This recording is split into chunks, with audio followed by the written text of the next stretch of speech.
I still remember the night she disappeared. People in our town talked about it for months. But the truth is, nobody really knew what happened to her. Not until I found the one clue everyone else had missed. Her name was Emily. Quiet, kind, and always smiling. She wasn't the type to run away or cause problems, so when she vanished, it shook everyone. Her parents were devastated, her friends confused, and the police completely lost in the dark. At first, everyone assumed it was just a misunderstanding. Maybe she went to visit someone. Maybe she needed space. But days passed, then weeks, and the fear grew stronger. I wasn't even close to Emily, just someone who lived on the same street. But something about her disappearance never felt right to me. People were looking in the wrong places, asking the wrong questions. So, I decided to look on my own. I started with the places she used to go. Her school library, the old cafe she loved, the park bench where she would read for hours. Everything seemed normal, until I reached the abandoned trail behind the neighborhood. There, on the ground, half covered in dirt, I found something strange. A small silver bracelet with her initials engraved on it. I remembered seeing it on her wrist many times. It wasn't the kind of thing she would just drop. I picked it up carefully and kept searching the area.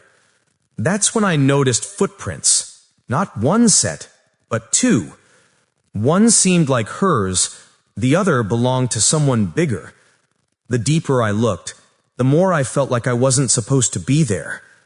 My heart raced. Something or someone was watching. Suddenly, a twig snapped behind me. I froze. When I turned around, I saw a man standing near the trees. Tall, silent, staring right at me. I asked if he needed something, but he didn't respond. He just stepped back and disappeared into the woods. That was the moment I knew. Emily didn't vanish by accident. I took the bracelet to the police, but instead of taking it seriously, they told me not to jump to conclusions. They said it wasn't evidence, just an object near a public trail. I left frustrated, but not hopeless. Someone didn't want the truth to come out, which meant I was close. The next night, I returned to the trail with a flashlight. I followed the footprints deeper into the woods until I reached an old cabin, one that nobody used anymore. The windows were dusty, the door was half open, and inside, I found something chilling. Emily's backpack, neatly placed on a wooden table. My hands trembled as I opened it.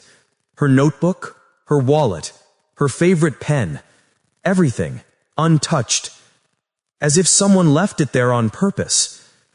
Before I could think, I heard footsteps behind me, slow, heavy, getting closer. I turned off the flashlight and hid behind the door. The cabin door creaked as someone walked inside.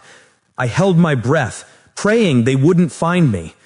The man whispered something to himself, something I couldn't fully hear. But one word stood out. Soon. When he left, I ran home and immediately called the authorities.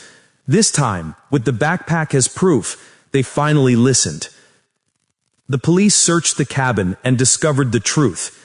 Emily had been taken, but she was still alive, locked in a hidden room beneath the floorboards. When they rescued her, she looked terrified, but safe.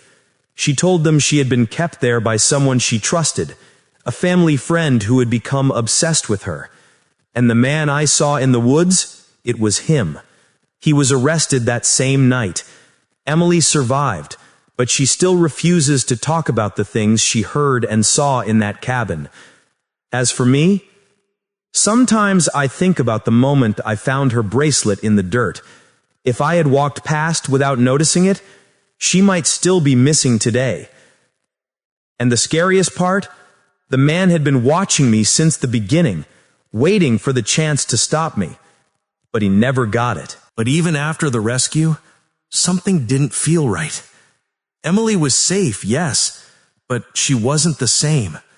Her eyes looked empty, almost as if she was still trapped somewhere in her mind.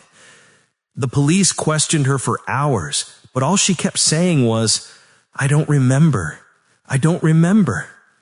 Everyone assumed it was trauma, but I knew there was more. There had to be. The night after she was rescued, I was lying in bed when I heard a noise outside my window, a slow scraping sound, like someone dragging something across the wall. I sat up, my heart beating out of my chest. I pulled the curtains aside and saw nothing, just darkness. But when I opened my window to check, a cold shiver ran through me. Someone had left a small piece of torn fabric on the window latch, the same color as the kidnapper's jacket from the woods. I froze. This wasn't over. Someone had been right outside my room while I slept. The next morning, I went to visit Emily again. When she saw me, she grabbed my wrist tightly, so tight that her nails dug into my skin. Her voice trembled as she whispered, "You shouldn't have gone back there." My breath caught. She remembered something she was too afraid to say out loud. I asked her what she meant, but she looked around the room nervously, as if someone was watching us. "Did he hurt you?" I asked. She shook her head slowly. Then, after a long pause, she whispered, "He wasn't alone." My entire body went numb. I felt the same fear I saw in her eyes. I asked her how many people were involved. Her voice cracked as she whispered, 2, maybe 3? A chilling silence filled the room. I realized something horrifying. The man who took her wasn't the one watching me in the woods that night. There was another person, someone smarter, someone who stayed hidden, someone who made sure no clues pointed back to them, and they were still out there. When I left the house, I noticed a car parked across the street, engine running, windows tinted black. It wasn't there earlier. As I walked past it, the car slowly pulled away, but not before I caught a glimpse of the driver's eyes in the mirror, cold, emotionless, watching me. That same night, I found a note slipped under my door. Just 6 words. "You should have stayed out of it." My hands shook as I read it. Someone was following me. Someone who knew everything I was doing. And then it hit me. The bracelet I found in the woods, the one that led me to the cabin. What if it wasn't an accident? What if someone wanted me to find Emily? What if I wasn't a hero, but just another pawn in someone else's plan?